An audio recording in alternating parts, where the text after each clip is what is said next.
चलो मैंने recording start कर दी है, स्क्रीन शेयर कर रही हूँ।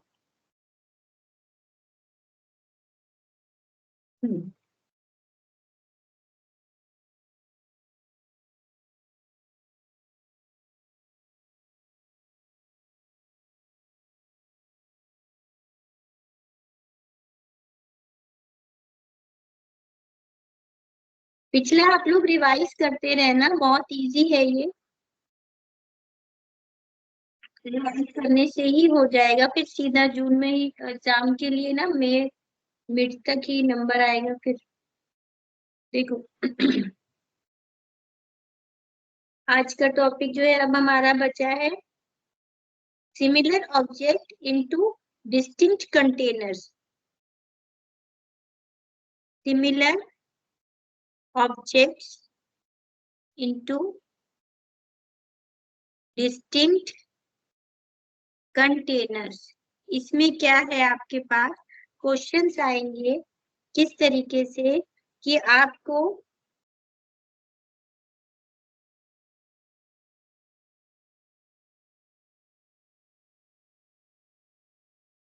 Number of distribution of N similar मतलब कि indistinct objects into M distinct containers with at most one object per container। इस केस में आपको क्या फॉर्मूला यूज करना है, C of M comma N. M comma N, ध्यान रहे एम क्या है, नंबर ऑफ कंटेनर्स, और एन क्या है,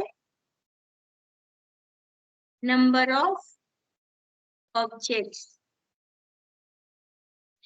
सेकंड केस है आपका number of distribution of same and similar objects into m distinct containers with for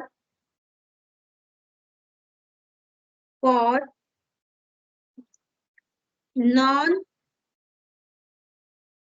negative integers, non negative integers। इसको आप सॉल्व करेंगे C of m plus n minus 1 comma n से। और third part है आपका number of distribution,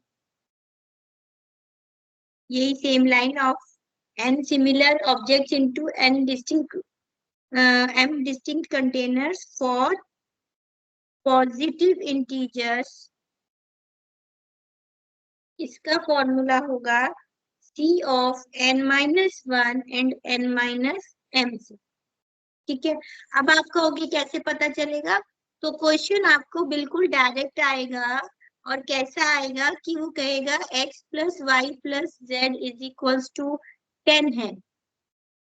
solve for non negative and positive integer, दोनों आएंगे ए part B part करके। तो आपको कुछ नहीं करना है। देखो इसका मतलब क्या है, इस इक्वेशन का मतलब है आपके पास नंबर ऑफ ऑब्जेक्ट्स है 10, नंबर ऑफ ऑब्जेक्ट्स है 10 और ये सिमिलर है। सिमिलर ये किस सेंस में है कि ये सारे के सारे इंटीजर्स हैं, नंबर्स हैं, नेचुरल नंबर्स हैं। तो ये सेम कहलाएंगे और इनको हम क्या कंसीडर करेंगे, सिमिलर ऑब्जेक्ट्स। ठीक है, to be distributed into distinct containers. Distinct कैसे हुए, ये पहला फर्स्ट प्लेस, ये मिडिल प्लेस, ठीक है, और ये क्या है आपका second place, oh sorry third place या लास्ट प्लेस, कुछ भी ले सकते हो क्योंकि इसमें 4 भी आ सकते हैं 5 भी आ सकते हैं। तो आपको क्या करना है कि कुछ x में पुट करना है, कुछ y में पुट करना है, कुछ z में पुट करना है। तो ये तीन मेरे क्या हो जाएंगे, these are the containers. Question बिल्कुल डायरेक्ट आता है, किस तरीके से, how many distinct solutions are there of x plus y plus z plus w is equals to 10. First part in non-negative integers, and second part in positive integers. ठीक है, तो इसको कैसे सॉल्व करोगे? आप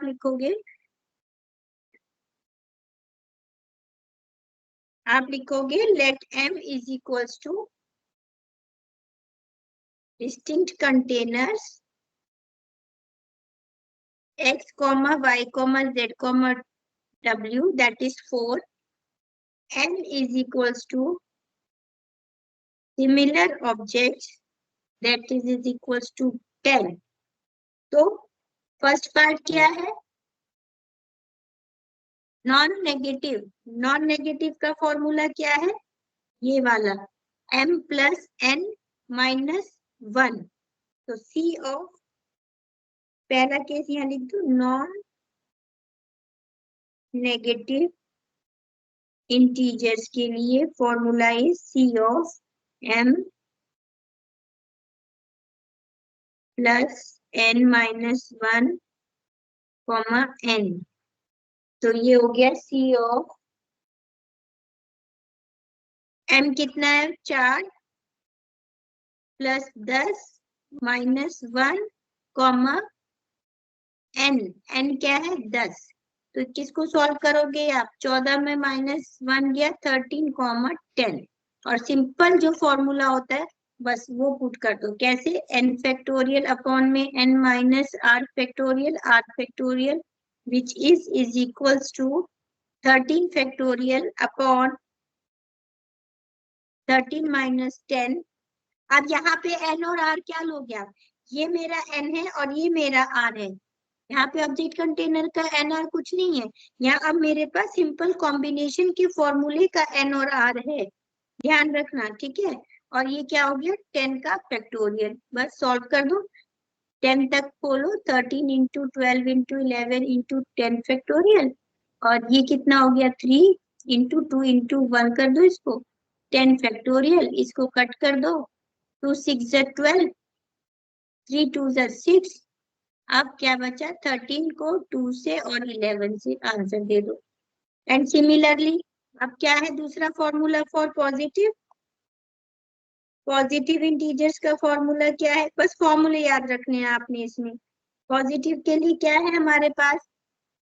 ये n माइनस 1 यानी कि 10 माइनस 1 और n माइनस m क्या है? 4. ये फॉर्मूला लगेगा यहाँ पे.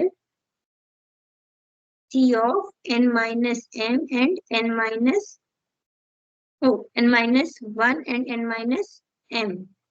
C of 10 में से 1 गया 9 और 10 में से 4 गया 6. बस सॉल्व कर दो इसको, ये तो सिंपल ही है. 9 factorial, 9 minus 6 factorial and 6 factorial. तो ये कितना बचा नीचे मेरे पास? 6 गया तो 3 और ये 6 है तो 9 8 7 6. 3 फैक्टोरियल, 3 इंटू 2 इंटू 1 कर दो और 6 फैक्टोरियल कर दो. इसे कट कर दो, 2 4 8, 3 3 9, 3 इंटू 4 इंटू 7 मल्टीप्लाई करके आंसर दे. आया समझ? Yes ma'am. सिंपल है ये. देखो क्वेश्चन डायरेक्टली ऐसे ही आएगा, तो आप बस फॉर्मूला ध्यान रखना. और नॉन नेगेटिव और नेगेटिव वाला मैंने डिस्ट्रीब्यूशन का एग्जांपल भी आप लोगों से डिस्कस किया था कि जैसे एम्प्लॉयज को आपने सैलरी देनी है, ठीक है, तो वो क्या केस हुआ आपका? हाँ पूछो. मैम अगर जैसे आपने एक्स वाई जेड लिया था, इसकी जगह अगर हमें कोई नंबर दे दे तो? नंबर नहीं देगा, क्योंकि आपको नंबर ये दिया है ना, ऑब्जेक्ट्स दिए हैं आपको ऑलरेडी, वो नंबर्स को यहाँ पर आपको डिस्ट्रीब्यूट करना है, वेरिएबल्स ही देगा, नंबर्स तो देगा तो फिर कैसे, वो तो एडिशन ही हो जाएगा ना, खुद से नहीं देगा। आपको क्या करना है, इसको 10 बनाना है, तो 10 में क्या मेरे पास ऑप्शन, जैसे हम पार्टीशन कर रहे थे तो हमें चेक करना पड़ेगा ना, जैसे मैं यहाँ पे 5 डाल दिया, 2 7 और 2 9 और 1 10, ऐसे करके मैं XYZW में इन ऑब्जेक्ट्स को डिस्ट्रीब्यूट करूंगी नंबर्स को। क्वेश्चन यही आएगा आपको। Okay ma'am. ठीक है, वेरिएबल से ही देगा। और मैं ये बता रही थी कि जैसे आपको मैंने उस दिन बताया था नॉन नेगेटिव और पॉजिटिव, नॉन नेगेटिव का मतलब भी तो पॉजिटिव हुआ, लेकिन उसमें क्या हल्का सा डिफरेंस, हम कहते हैं कि यहाँ पर आपको श्योरिटी ऑफ डिस्ट्रीब्यूशन देना पड़ेगा, श्योरिटी ऑफ डिस्ट्रीब्यूशन देना पड़ेगा। तो क्या है मतलब, जैसे एम्प्लॉयज को आपने सीट्स डिस्ट्रीब्यूट करनी है, एम्प्लॉयज को seats distribute seats to employees, तो अब कोई नहीं आया तो ये नहीं है कि अगले दिन आपको कंपल्शन ये देनी है, उस दिन कोई नहीं आया तो इट्स ओके, ठीक है ना। लेकिन श्योरिटी ऑफ डिस्ट्रीब्यूशन किस में आएगा, डिस्ट्रीब्यूट जब आप करोगे सैलरी, उसमें तो बंदा आप 2 महीने भी नहीं आए तो 2 महीने बाद भी उसको सैलरी आपने देनी ही देनी है, तो ऐसे कुछ रेयर केसेस वो दे देता है।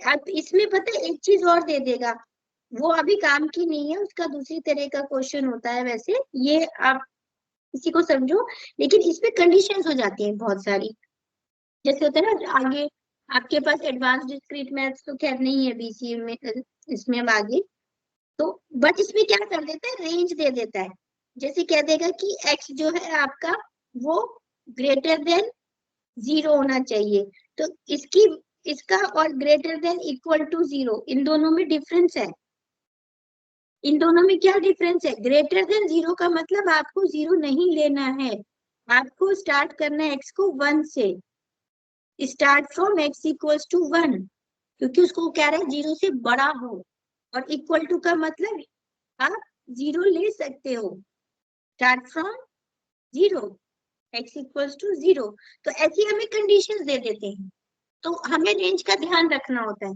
और ऑब्वियसली जब हमें 10 ही बनाना है तो उस केस में फिर आपको इसकी बड़ी रेंज भी देगा, जैसे greater than 0 and less than कुछ होना चाहिए, ऐसे दे देगा x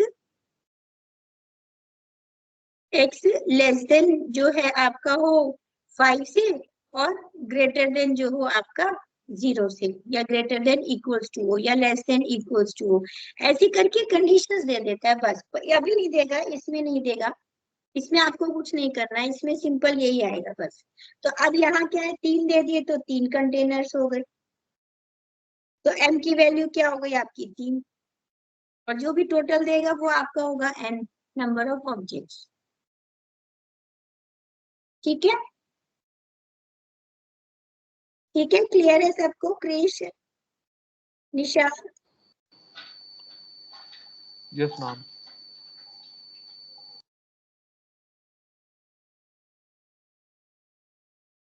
ठीक है, अब लास्ट बचा है जहां पर हम पार्टीशन वाला फॉर्मूला पुट करते हैं, वो केस हो जाता है आपका सिमिलर का। सिमिलर कैसे, पार्टीशन में हम क्या कर रहे हैं, पार्टीशन में हम इंटीजर्स को ही इंटीजर्स में तोड़ रहे हैं, ब्रेक कर रहे हैं, डिस्ट्रीब्यूट कर रहे हैं। अगर मैं कह रही हूँ कि 2 पार्ट्स में, तो 2 पार्ट्स में मैंने किसको ब्रेक किया, 5 को मान लो हम ले रहे हैं, 5 को ही ब्रेक किया ना, 3 ले लिया और 2 ले लिया, 4 ले लिया या 1 ले लिया, तो ये क्या है, ये खुद से भी इंटीजर्स ही है, और ये भी इंटीजर ही है आपका, ठीक है ना। तो ये क्या है, इंटीजर्स को ही हम इंटीजर्स में ही डिस्ट्रीब्यूट कर रहे हैं।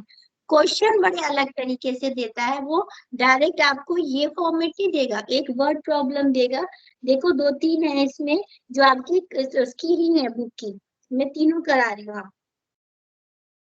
सबसे पहले तो केस क्या है आज हमारा भी चौथा last case, similar objects into similar containers। और इसी में से क्वेश्चन आता है, टफ नहीं आता है, आपको सब इसी में से समझ में आ जाएगा। क्या लिखते हैं इसको, when both the objects and the containers are similar, it is the number of partitions of the integer n with at most m parts, with at most m parts। तो m में क्या लेती हूँ, कंटेनर्स के लिए लेती हूँ, और n क्या लेती हूँ मैं, ऑब्जेक्ट्स के लिए ले रही हूँ बार बार। तो जब मैंने 5 को 2 पार्ट में डालना हुआ, तो 2 पार्ट का मतलब ये मेरे क्या हो गए, जब भी हम ऐसे ले रहे थे, इनको क्या ले रहे हैं, स्पेसेस जो भी ले रहे हैं। आप कोई वर्ड बना रहे हो 3 लेटर का, कोई नंबर प्लेट बना रहे हो, जो भी स्टार्टिंग में भी क्वेश्चन किया था, या फिर अब ये इंटीजर के पार्टीशन कर रहे हो, तो ये क्या कहला रहे हैं मेरे, ये हो गया मेरा कंटेनर। और ऑब्जेक्ट्स क्या है, 5। तो मान लीजिए आप 5 को डिस्ट्रीब्यूट कर रहे हो, तो आपने बोला 3 या 2, तो यानी कि आपने 3 एक कंटेनर में डाल दिए ऑब्जेक्ट्स, और 2 एक कंटेनर में डाल दिए। अगर मैं इसको 3 पार्ट में डिवाइड करती हूँ, तो क्या लिया, 2 2 1, यानी कि एक कंटेनर में 2, दूसरे में 2, और फिर तीसरे में 1 डाल दिया। तो पांचों के पांचों ऑब्जेक्ट्स आपने कंटेनर्स में डाले। ठीक है, इसी तरह से इस पार्टीशन को सॉल्व करने की कैसे एग्जांपल्स देता है, देखो। और पहले इसके नीचे फॉर्मूला इसका जो बनाते हैं हम, वो लिख लो। हम क्या लिखते हैं, Pn1 Pn2 कहाँ तक जाएगा, Pnr, this is equals to n plus r की पावर r। ठीक है, क्या एग्जांपल है, इन हाउ मेनी वेज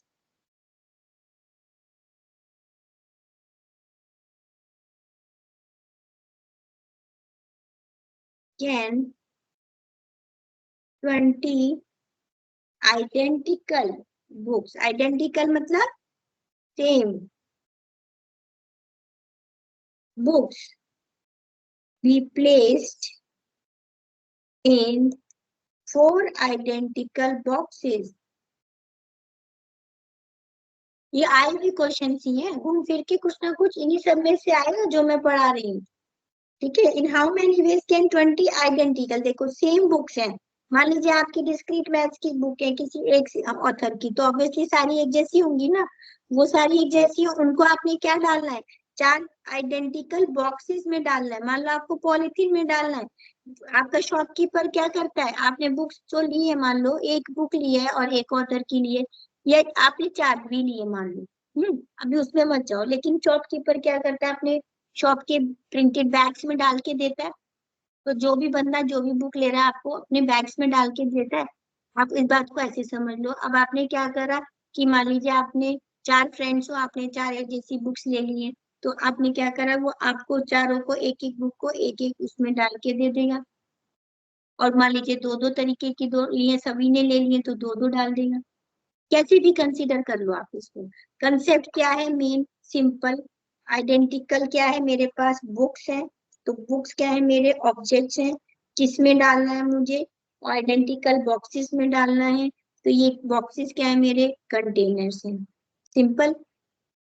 तो कैसे इसको रिप्रेजेंट करोगे आप, देखो 20 है, ये आपकी बुक के क्वेश्चंस हैं, और इसी में से आता है, चेंज नहीं आते, तो ये नंबर खुद ही बढ़ा देता है।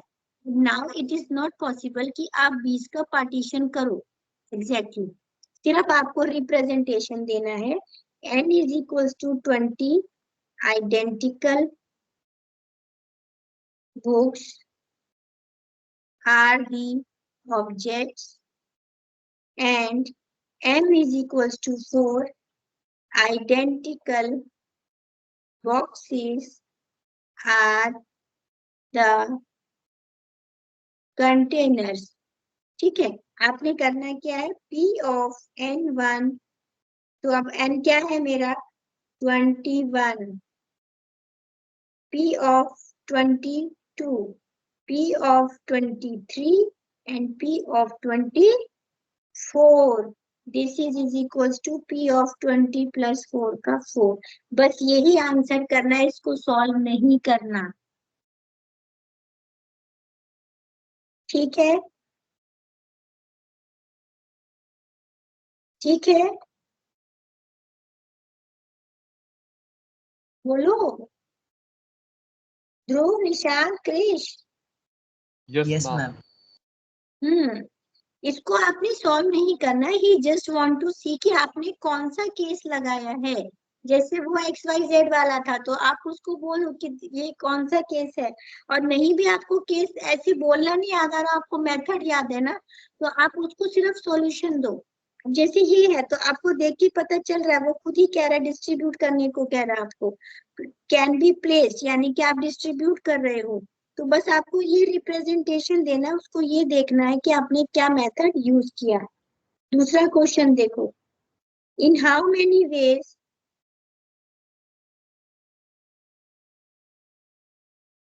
कैन 1000 ₹1 नोट, अब 100 के ले लो, ₹1 के ले लो, 200 के ले लो, तो नोट्स क्या होंगे, एक डिजिट के जो आप ले रहे हो, एक नंबर के जो आप ले रहे हो, 100 के ले रहे हो, 200 के ले रहे हो, 500 के ले रहे हो, सारे एक जैसे ही होंगे ना नोट्स। तो कोई थोड़ा ओल्ड या न्यू के कंसेप्ट नहीं, इतना डेप्थ में नहीं जाएंगे, जस्ट कि आपका जैसे कलर एक से होंगे या जो भी एक से, तो जनरल बात है कि सबको पता है कि एक तरीके के नोट ही होंगे, 100 के लो चाहे 1, तो ये ₹1 नोट बी बंडल्ड। अब आपने बंडल बनाना है, ग्रुप करते हो आप, पैसे रखते हो तो ग्रुपिंग करते हो ना, into a maximum of 20 bundles. अभी कोई सॉल्व करने लायक थोड़ी है पार्टीशन, इसको तो सिर्फ रिप्रेजेंटेशन करना है। तो क्या करना है, 1000 नोट्स क्या हो गए मेरे objects, n objects is equals to 1000 ₹1 notes, and m is equals to 20 bundles. मतलब 1000 नोट है और 20 बंडल बनाने हैं आपको। तो कैसे कैसे डिस्ट्रीब्यूट करोगे आप, 1000 के 1, अब देखो 20 तक लिखना भी पॉसिबल नहीं है, 1001, 1002, कितनी लंबी लाइन लगाओगे आप, 2-3 लाइनों में आएगा। तो आपको सिंपली क्या करना है, जैसे डैश डैश करके आर लिखते हो, ऐसे डैश डैश करके आप इसकी एंड लिमिट देंगे 20, and this is equals to 1000 plus 20 का 20, बस this is the answer। इसको आप वैसे भी लिख सकते हो 1020 को ऐसे, ठीक है।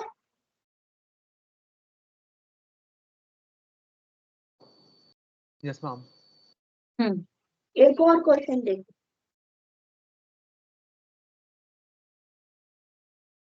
मैम बट क्वेश्चन तो मतलब यही हुआ कि m को हमें अब r ले लेना है।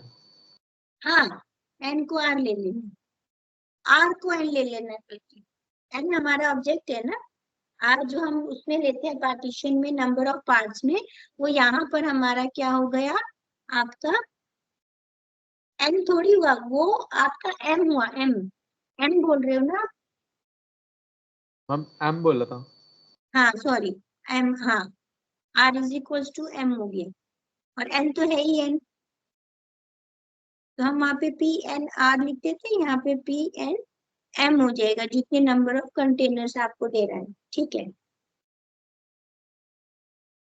आकार,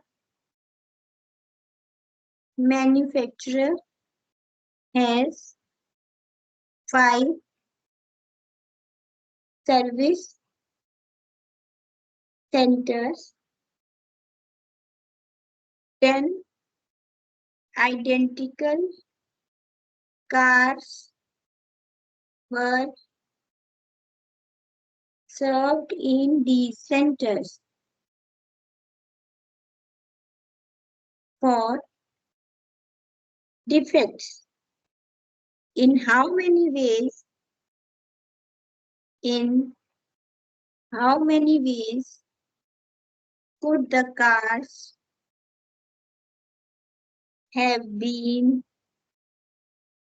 distributed at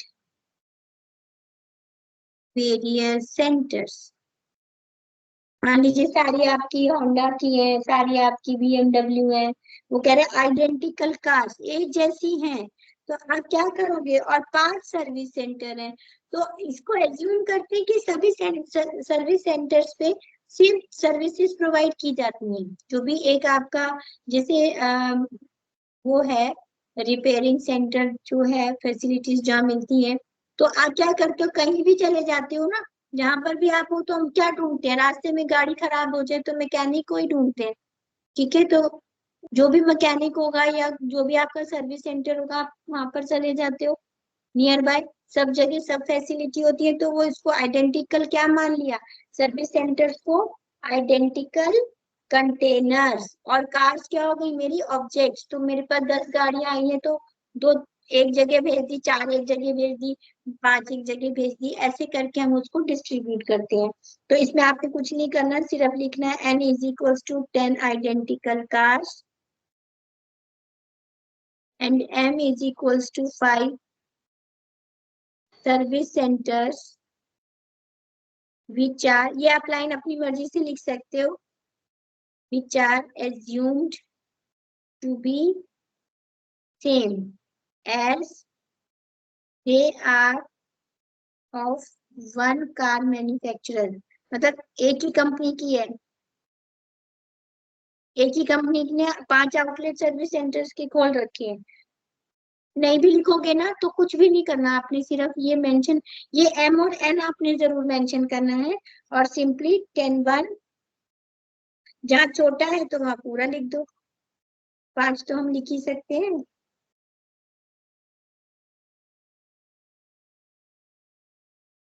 बस ये आंसर है, ठीक है?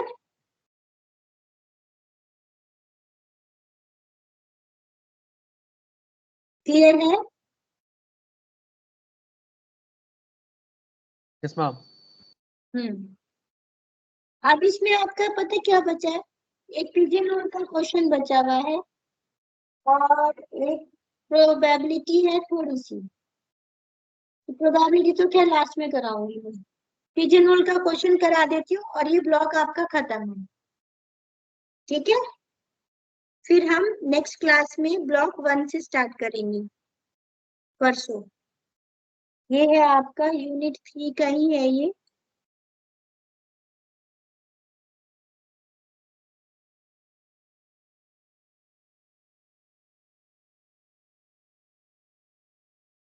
ये डिस्ट्रीब्यूशन की तरह है, इसका पिजन होल नाम कैसे पड़ा? देखो आपको इतनी तो चीज अवेयर हो गई होगी कि अलग अलग साइंटिस्ट थे, कुछ साइंटिस्ट के नामों पे पढ़ा, कुछ उनकी इन्वेंशंस के ऊपर पढ़ा, तो वो क्या है, जो मर्जी, कई कई नाम अजीब अजीब से रहते हैं, कईयों के साइंटिस्ट के नाम भी अजीब से प्रोनाउंसिएट होते हैं, तो आप उतनी डेप्थ में मत जाना, बट इसके नाम के मीनिंग पर जाओ। जैसे हम कहते हैं ना, मीनिंगफुल नेम रखना, तो इन्होंने ये पिजन होल का क्या मतलब रखा है कि आपके पास पिजन्स हैं। मान लो मैं इसको पिजन मान लेती हूँ, ये पिजन है मेरे पास 4, ठीक है? और होल्स का मतलब क्या हुआ? जहां पर वो बैठते हैं, नेस्ट। नेस्ट आप कंसीडर कर लो, जहां वो बैठते हैं, होल है वो, उसको इसने होल कंसीडर किया एक तरीके का, ठीक? तो पिजन होल प्रिंसिपल में वो कहता है कि अगर आपके पास 1 2 3 4 पिजन्स हैं, तो n की वैल्यू क्या है? मेरे पास 4 पिजन्स हैं, और होल कितने हैं मेरे पास? होल तो 3 ही है, तो n-1 होल्स है। आपने 3 को तो बिठा दिया, एक को एक में, एक को एक में, एक को एक में, तो ये चौथा कहाँ जाएगा? इसका कंसेप्ट क्या है? चौथा कहाँ जाएगा? तो ये एज्यूम करते हैं कि चौथा इन्हीं किसी में से एक में जाएगा। 4th वन हम उसको छोड़ नहीं रहे हैं, उसको हमें इन तीनों में से किसी एक में प्लेस करना है, इन्हीं किसी में से ही एक में जाएगा, एनी वन ऑफ देम। एक तो इसमें ये क्वेश्चन है, ठीक है। तो बेसिकली हम यहाँ क्या कर रहे हैं, डिस्ट्रीब्यूट ही कर रहे हैं ना। फिर से हम क्या कर रहे हैं, नंबर ऑफ ऑब्जेक्ट्स को डिस्ट्रीब्यूट कर रहे हैं कंटेनर्स में, ठीक। बट इन्होंने इसके कंसेप्ट को थोड़ा सा अलग करके बताया, पिजन होल का नाम दे दिया। और यहाँ पर भी एग्जैक्टली पिजन्स के नाम से या पिजन्स पर ही क्वेश्चन नहीं आएगा। ये जो पिजन है ये पर्सन भी हो सकते हैं, ये कोई मटेरियल भी हो सकते हैं। आपको इस क्वेश्चन को सॉल्व भी नहीं करना है, जस्ट ये बात को लिखना है। ये जो बात मैंने आपको बोली है, placing one pigeon in one hole, ठीक है ना। तो ये जो आपके पास अलग से ये आया है, आप इसको उल्टा भी लिख सकते हो। देखो कैसे, मतलब कि अगर मेरे पास n होल्स हैं और n+1 पिजन्स हैं, बेसिकली वो लिखता है ऐसे ही है। वो होल को कम नहीं बोलता, वो पिजन को ज्यादा बोलता है। समझ रहे हो मेरी बात?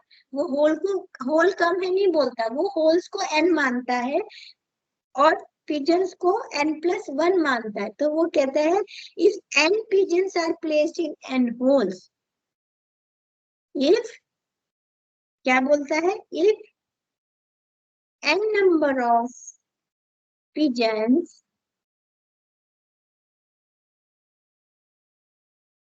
are placed in n number of holes, then the n+1th pigeon, जो फालतू रह गए pigeon, is placed in one of the n holes। ये बात समझ में आई तो मैं क्वेश्चन बताऊं।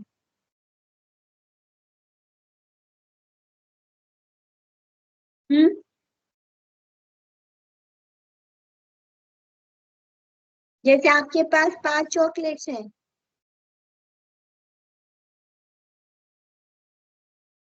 बच्चे हैं 4, तो आप क्या बोलोगे, 4 किड्स हैं।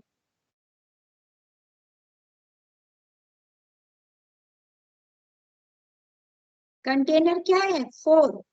क्यों? क्योंकि किड्स लेंगे ना चॉकलेट को, तो कंटेनर क्या हो गए, किड्स हो गए, और चॉकलेट क्या हो गई, n+1th, 4+1। तो आपने अगर एक एक बच्चे को एक एक चॉकलेट दे दी, तो 5वीं चॉकलेट क्या करोगी, इन्हीं किसी एक बच्चे को पकड़ा दोगी, ले तू ले ली, ठीक है। इसका क्वेश्चन कराती फिर और क्लियर होगा कैसे क्वेश्चन आता है। और आपको इसको सॉल्यूशन कुछ नहीं करना है, वैल्यू इतनी सी आएगी, 5, 4, 8, 10, सिंपल, ठीक है। और जो सबसे मोस्ट इम्पोर्टेंट एग्जाम्पल है इस टॉपिक का, पिजन होल प्रिंसिपल का, वो क्या कहता है, वो कहता है देयर आर 13 प्रोफेसर्स। ये आता है बार बार। अब प्रोफेसर्स की जगह आप स्टूडेंट्स ले सकते हो, आप पर्सन्स ले सकते हो, कुछ भी, पर्सन, ठीक है। देयर आर 13 प्रोफेसर्स,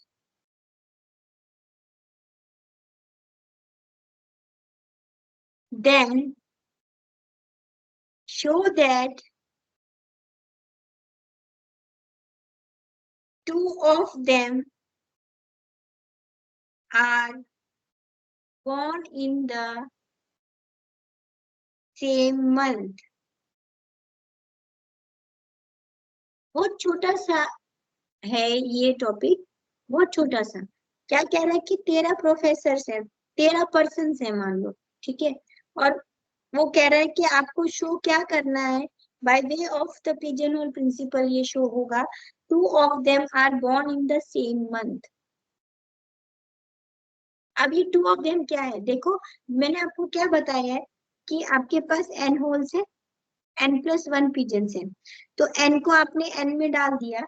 अब जो एक्स्ट्रा वाला +1 वाला है वो इन्हीं किसी में जा रहा है, तो एक होल में 2 आ जाएंगे ना, जिसमें भी ये जाएगा तो उसमें ऑलरेडी एक होगा ना, तो तो क्या हुआ, अल्टीमेटली 2 एक में आ गए। वही बात इसने लिखी है, 2 of them are born in the same month. इसको कैसे रिप्रेजेंट करते हैं, इसको हम कहते हैं कि we know that there are 12 months, that is n is equals to 12. ठीक है, if one professor is assumed to be born in 1 month, then there is a surety that 13th professor is supposed to be born in one of the 12 months. Thus, we can say that 2 of the professors are born in the same month. ये लिखना है बस, समझ में आया है क्या लिखा है? और इसमें ना ये रटना नहीं है, ये मेरी लैंग्वेज रटनी नहीं है। आप अपनी बात को कैसे भी लिख सकते हो, ये बात कह के सिंपल लिख दो कि 12 के 12 कैसे लिखोगे, n is equal to 12 months होते हैं और n 12 month is equal to the pigeon holes. ठीक है, और n plus 1 is equal to 13 professors are the pigeons. ठीक है, if one professor is placed in 1 month, then 13 is also placed in one of 12 month. और फिर अपनी question की line उठा के लिख दो, क्या कह रहे हैं वो, thus 2 of them are born in the same month. बस समझ आ रहा है?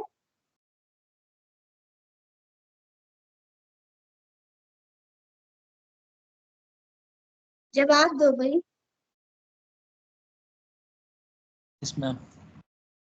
ध्रुव, क्रिश, एक बार भी जवाब नहीं आया, आज आवाज भी सुनाई, गुड इवनिंग भी नहीं कहा मुझे। क्रिश, सबसे पहले ज्वाइन किया आपने? हाँ मैम, सुन रहा हूँ, मैं क्लास में ही हूँ। ठीक है, बस बस बस, थैंक यू। चलो बताओ, समझ आ रहा है कि नहीं? Yes ma'am ma'am. आ गई। हाँ ये ना मैम, लिखना है। हाँ, मैम ये मतलब थिंक बेस्ड क्वेश्चन आएगा, मतलब कि अगर जैसे हाँ, बस। हफ्ते वाला आ गया कि हफ्ते में मतलब 7 दिन में से हाँ, कोई 8वां दिन पकड़ा दिया। exactly. हाँ, एक फालतू दे देगा बस, वो आपको समझ में आ जाएगा। Okay ma'am. हाँ, एक फालतू दे देगा, और ये नेचुरल चीज, जैसे एक ही क्वेश्चन आ गया, एक और बड़ा इंटरेस्टिंग सा है इसमें क्वेश्चन, देखो शूज वाला, वो भी रिपीट होता रहता है। बस आपको कंसेप्ट आ जाएगा तो अमाउंट उसकी क्वांटिटी के हिसाब से देख लोगे। कहता है कि assume there are n distinct pairs of shoes। अब देखो ये क्या लिखा है, पेयर्स। अब इस बात पे जाना, pairs of shoes, n pairs का मतलब क्या हो गया, टोटल सिंगल शू कितना होगा आपके पास,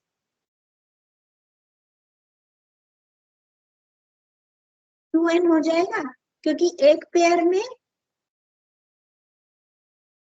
2 शूज होते हैं ना, एक पेयर में 2 शूज होते हैं। एन पेयर का मतलब क्या हो गया कि 2 2 2 करके, मान लो मैं कहती हूँ आपके पास 3 पेयर ऑफ शूज है, तो पेयर ऑफ शूज मतलब एक ये रहा पेयर, एक ये रहा पेयर, एक ये रहा पेयर, कितने शूज बन गए आपके पास, 6 हो गए ना। तो 2n मतलब 2 इंटू 3, 6 हो गया। तो कहते हैं आपके पास, एज्यूम करो कि आपके पास n पेयर ऑफ शूज हैं। आगे लिखता है, show that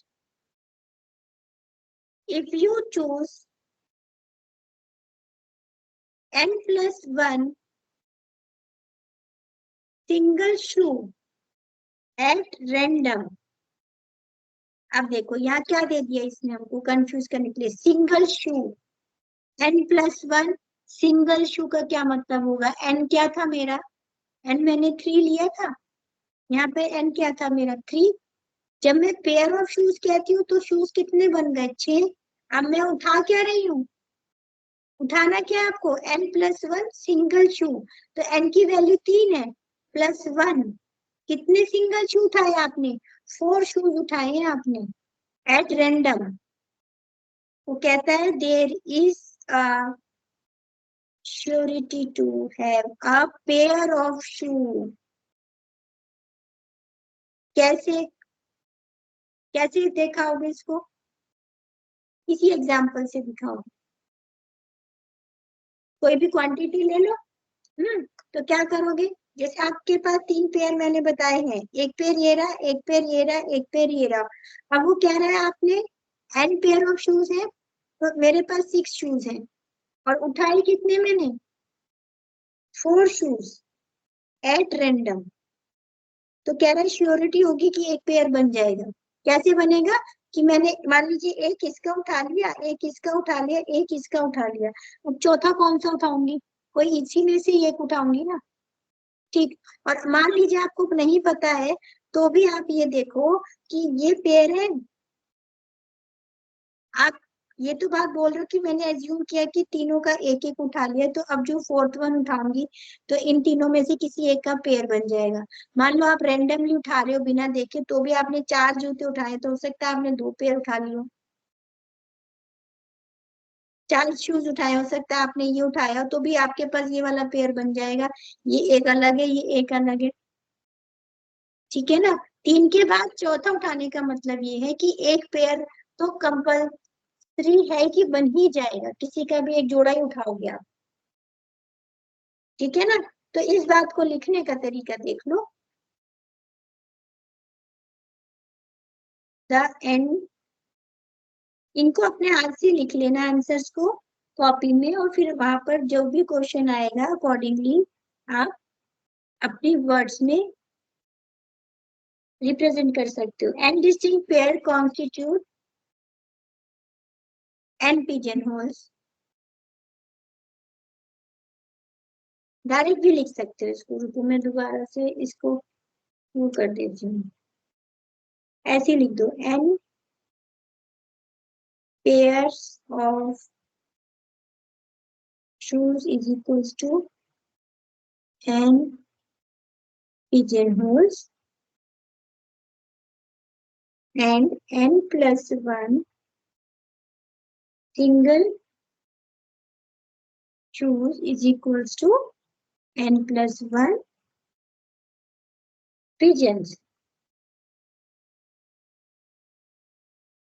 For example, if n is equals to 3 pair of shoes, it makes total 6 single shoes. Single दे देना है क्योंकि उठाने सिंगल है ना, उसको मेंशन करना जरूरी है कि टोटल मेरे पास 6 शूज बन गए, ठीक है। If we draw 4 single shoe at random,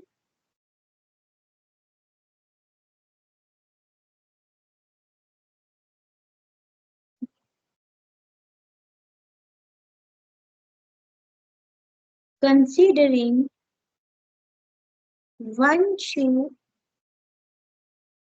from each pair, the 4th shoe is sure to make one of the pair.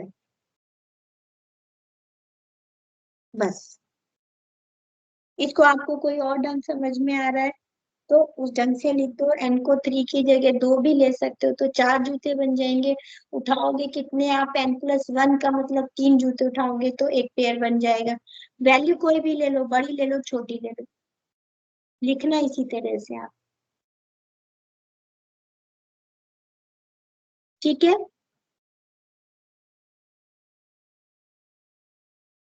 अब इतना आप रिवाइज करना, इसका एक जनरलाइज प्रिंसिपल है, छोटा सा फॉर्मूला है, एक तो ये डायरेक्ट पिजन होल प्रिंसिपल आ जाएगा।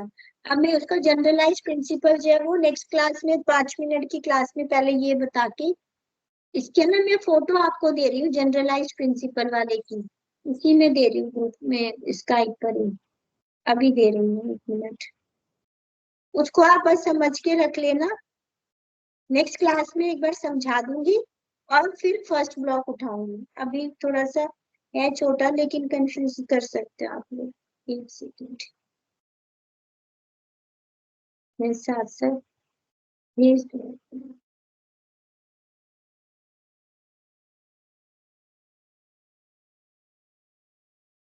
ये आप लोग नोट कर लेना, पढ़ लेना। एक है जनरलाइज्ड पिजन होल प्रिंसिपल। अब इसमें वो क्या कर रहा है कि आपसे पूछता है कि टोटल नंबर कितने थे, वो आपको क्या दे देता है कि होल दे देता है, मैं समझा दूंगी नेक्स्ट में दोबारा, होल दे देता है, और एक होल में मोर देन 1 कितने बैठे हैं, एक होल में मोर देन 1, एक तो बैठा ही है, ठीक है, एक तो बैठा ही है, तो +1 नहीं, वो ज्यादा भी हो सकता है, ठीक है ना। तो वो ज्यादा कितने हैं, मान लीजिए वो कह रहा है 4 आर इन 1 होल। अगर मैं इसी बात को आपको प्रोफेसर वाली को समझाऊं और मैं कहती हूँ कि 12 महीने हैं, एक महीने में 5 पर्सन्स का बर्थडे आता है, how many members are there.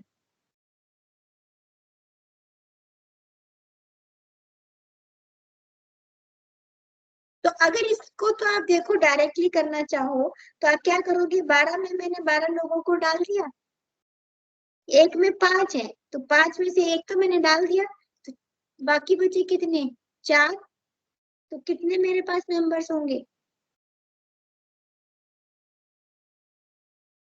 आप डायरेक्टली देखोगे तो क्या बताओगे, 12 मतलब कि एक में एक आ गया, एक में 5 बता रहा है, तो 5 में से एक तो इसमें ऑलरेडी है, तो 4 और होंगे, ठीक है ना। तो वैसे देखा जाए तो 12 और 4 कितने हो गए, 16 हो गए। बता दूं क्या इसको, फॉर्मूले को, इतना छोटा सा यही क्वेश्चन है, यही रिपीट होता है, बस करा दूं इसे। हाँ मैम।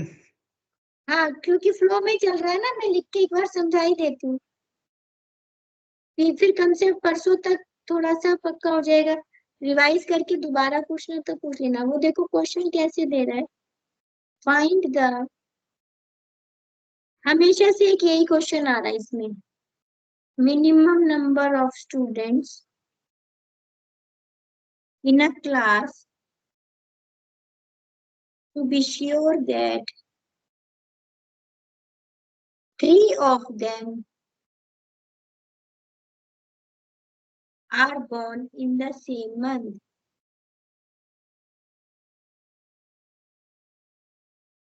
अब जैसे मैं अभी बता रही थी 4 ऑफ देम या 5 ऑफ देम, तो हमने डायरेक्ट कैलकुलेट करके क्या आंसर दिया, 12 और 4 16, है ना। लेकिन ये ऐसे सॉल्व नहीं होगा, इसको करने का तरीका क्या है वो देखो।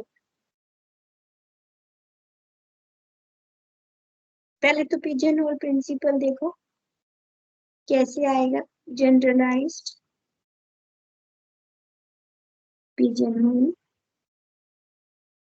प्रिंसिपल क्या कहता है वो इसमें, if n pigeons are, if n pigeonholes are occupied by kn+1 or more pigeons, देखो इसको समझो, n होल्स है, n होल्स है, कितने बिठा रहा है, वो कह रहे के n +1। ये +1 कौन सा है कि एक में एक डला हुआ है, तो जब मैं होल की बात करूंगी तो उसमें ऑलरेडी एक है, उसमें ऑलरेडी एक है, लेकिन इसको मैं क्या करूंगी, अब 3 ऑफ देम कह रहा है, तो क्या लूंगी मैं, मेरा जो 3 है वो क्या है, वो बेसिकली मेरा k+1 की वैल्यू है। n तो मेरे पिजन होल्स है ना, तो जो इसने मुझे 3 दिया, 3 of them are sure to be born in the same month, वो क्या है, मेरा k+1 है। उसको लिखने का तरीका देखो, if n pigeon holes are occupied by kn+1 or more pigeons where k is a positive integer, then at least one pigeonhole is occupied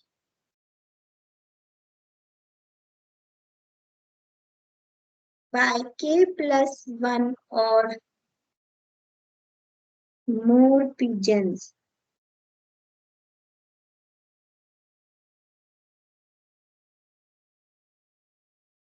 इसको क्वेश्चन को कैसे करेंगे, उससे समझो आप इसको।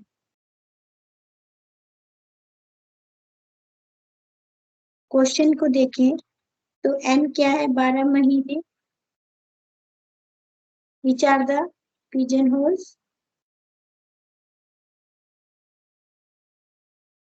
क्या कह रहा है, 3 of them are sure to be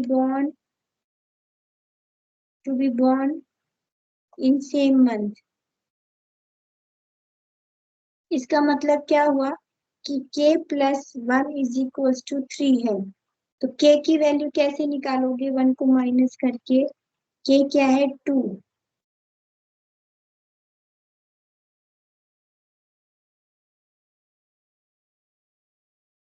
क्या कह रहे हैं वो, k+1 pigeons are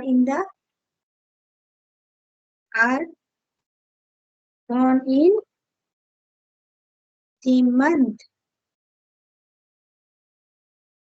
तो k क्या हो गया 2, तो इसका फॉर्मूला क्या है, minimum number of students are, कैसे निकालना है, kn+1 से, n मालूम है आपको 12 है, k की वैल्यू 2 है, 2 × 12 + 1 25 स्टूडेंट्स हैं आपकी क्लास में।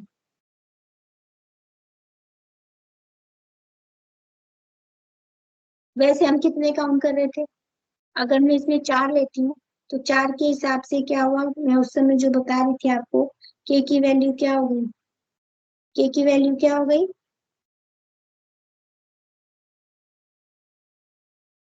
3 हो गई। फॉर्मूले के अकॉर्डिंग कितने बच्चे हुए आपके इसमें, 3 × 12 + 1 36 स्टूडेंट्स। जितना भी वो अमाउंट देते हैं ना, इतने of them are born in the same month, इतने of them are occupied by इतने पिजन्स, तो उसको आप k+1 ले लो। ये क्या लिखा था मैंने, if n pigeon holes are occupied by kn+1 or more pigeons where k is a positive।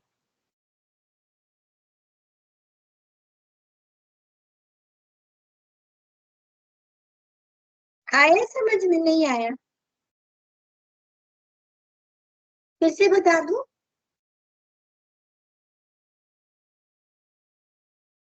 Ma'am एक बार इसे रिवाइज कर लेना दोबारा, फिर अगली क्लास में एक बार 5 मिनट लेके आप समझा देना दोबारा से। है ना, मुझे भी यही लग रहा है।